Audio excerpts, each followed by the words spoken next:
Hi ಎಲ್ರಿಗೂ ನಮಸ್ಕಾರ. ಇವತ್ತು ಒಂದು KSP ಆ್ಯಪ್ ಬಗ್ಗೆ ನಿಮಗೆ ಹೇಳ್ಕೊಡ್ತೀನಿ. ಕರ್ನಾಟಕ ಸ್ಟೇಟ್ ಪೊಲೀಸ್ ಆ್ಯಪ್ ಅಂತ. ಇದರಲ್ಲಿ ತುಂಬಾನೇ ಆಪ್ಷನ್ಸ್ ಇದೆ. ಸೊ ನೀವು ಲಾಗಿನ್ ಆದ ತಕ್ಷಣ ಫ್ರಂಟ್ ಪೇಜಲ್ಲಿ ಇಷ್ಟು ಆಪ್ಷನ್ಸ್ ಕಾಣಿಸುತ್ತೆ. ಇಂಪಾರ್ಟೆಂಟ್ ಆಗಿ ನೋಡಿ, ಇಲ್ಲಿ ಲಾಸ್ಟ್ ರಿಪೋರ್ಟ್ ಅಂತ ಇರುತ್ತೆ. ಇಲ್ಲಿ ಡೌನ್ ಅಲ್ಲಿ ಲಾಸ್ಟ್ ರಿಪೋರ್ಟ್ ಅಂತ ಇದೆ.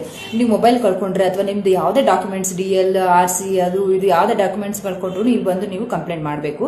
ನೀವು ಸ್ಟೇಷನಿಗೆ ಬಂದರೆ ನಾವು ಇದನ್ನೇ ಹೇಳೋದು, ಇಲ್ಲಿ ಹೋಗಿ ಕಂಪ್ಲೇಂಟ್ ಮಾಡಿ ಅಂತ. ಸೊ ಹಾಗಾಗಿ ನೆಕ್ಸ್ಟ್ ಇಂಪಾರ್ಟೆಂಟ್ ಎಮರ್ಜೆನ್ಸಿ ಕಾಂಟ್ಯಾಕ್ಟ್ಸ್ ಅಂತಿರುತ್ತೆ. ಇಲ್ಲಿ ನಿಮಗೆ ಯಾವುದೇ ಎಮರ್ಜೆನ್ಸಿ ಕಾಂಟ್ಯಾಕ್ಟ್ ಆಗಿರ್ಬೋದು, ಪೊಲೀಸ್, ಇವನ್ ಫೈರ್, ಆಂಬುಲೆನ್ಸ್ ಯಾವುದೇ ಆಗಿರ್ಬೋದು, ಇಲ್ಲಿ ಸೋ ಮೆನಿ ಆಪ್ಷನ್ಸ್ ಇದೆ, ನೀವು ನೋಡಬಹುದು.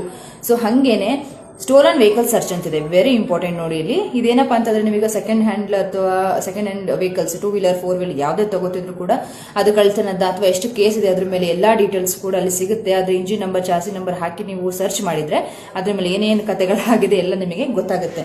ಸೊ ಹಾಗೇನೆ ಇಲ್ಲಿ ಪೊಲೀಸ್ ಸ್ಟೇಷನ್ ಇದೆ ನೋಡಿ, ನಿಯರೆಸ್ಟ್ ಮತ್ತೆ ಜ್ಯೂರಿಸ್ಡಿಕ್ಷನ್ ಅಂತಂದ್ರೆ ಇವಾಗ ಯಾವ್ದು ನಿಮಗೆ ಈಗ ಇನ್ಸಿಡೆಂಟ್ ಆಗಿದೆ, ಅಲ್ಲೊಂದು ಪ್ಲೇಸಲ್ಲಿ ನಿಂತಿದ್ದೀರಾ, ನಿಮಗೆ ಏನೇ ಆಗಿದ್ರು ಯಾವ ಸ್ಟೇಷನ್ಗೆ ಹೋಗಬೇಕು ಅಂತ ಕನ್ಫ್ಯೂಸ್ ಆಗಿದ್ರೆ ಇಲ್ಲಿ ತೋರಿಸುತ್ತೆ ನಿಯರೆಸ್ಟ್ ಸ್ಟೇಷನ್ ಯಾವುದು ಮತ್ತೆ ಯಾವ ಕಡೆ ಹೋಗಬೇಕು, ಡೈರೆಕ್ಷನ್ಸ್ ಎಲ್ಲ ಆಪ್ಷನ್ಗಳು ತುಂಬಾನೇ ಇದೆ.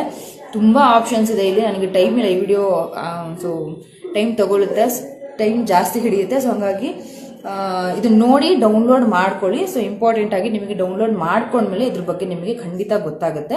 ಸೊ KSP ಆ್ಯಪ್ ಅಂತ ತುಂಬಾನೇ ಆಪ್ಷನ್ಸ್ ಇದೆ. ಸರಿ, ಡೌನ್ಲೋಡ್ ಮಾಡ್ಕೊಳ್ಳಿ. ನೀವು ಚೆಕ್ ಮಾಡಿದ್ರೆ